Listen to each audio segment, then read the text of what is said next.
আমাদের মেধাবী ভাই বোনরা যেখানে পড়ার টেবিলে বসে থাকার কথা, সেখানে আজকে শাহবাগ মোড়ে ঢাকা বিশ্ববিদ্যালয়ের ক্যাম্পাসে আন্দোলন করতেছে। আপনারা চেয়ারে বসে বসে জনগণের টাকা খেয়ে মাথার ব্রেনের মধ্যে চর্বি জমা ফেলছে, চর্বি। যার কারণে এখন কোনটা যৌক্তিক, কোনটা অযৌক্তিক, কোনটা ভালো, কোনটা মন্দ, এখন আর আপনাদের মাথার ব্রেনের মধ্যে পোষায় না। এদেশকে সোনার বাংলায় রূপ দিতে হলে কোটা পাতা দূর করুন। আপনি এই দেশটারে কোন পর্যায়ে নিয়ে যেতেছেন যে আন্দোলন কইরা একজন মেধাবী ভাই বোন তাদের অধিকার আদায় করব? এটা কোন ধরনের দেশ? এটা এই দেশ আপনার না, এই দেশ সবার, 18 কোটি মানুষের। শত শত হাজার হাজার ভাই বোন তাদের অধিকার আদায়ের জন্য রাস্তায় হাঁটতেছে, চিল্লাইতেছে। কেন এমন কেন হইব? এদেশ তো আন্দোলনের না, এদেশ হইল শান্তির দেশ।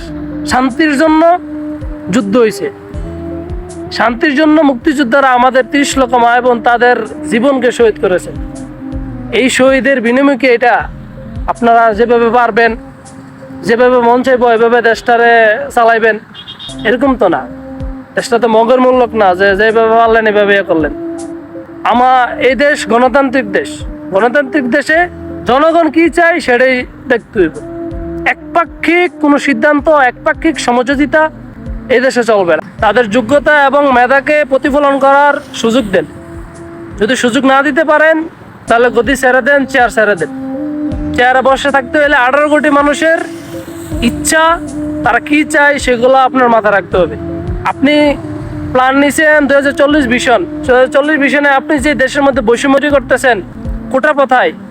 এখানে যারা বছরে 3 থেকে 4 মাস ইউনিভার্সিটি ক্লাসে আসে না, তারাও দিন শেষে কি করে, বড় ধরনের চাকরি নিয়ে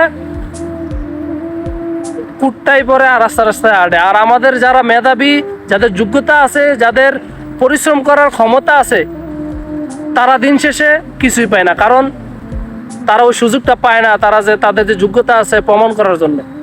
কোটা ভাতা পরিপূর্ণভাবে স্থগিত করা হোক এবং এদেশের হাজার হাজার মেধাবী ভাই বোনদের যোগ্যতা প্রমাণ করার সুযোগ করে দেওয়া হোক। আর না হয় এই আন্দোলন বহাল থাকবে, এই আন্দোলন চলমান থাকবে।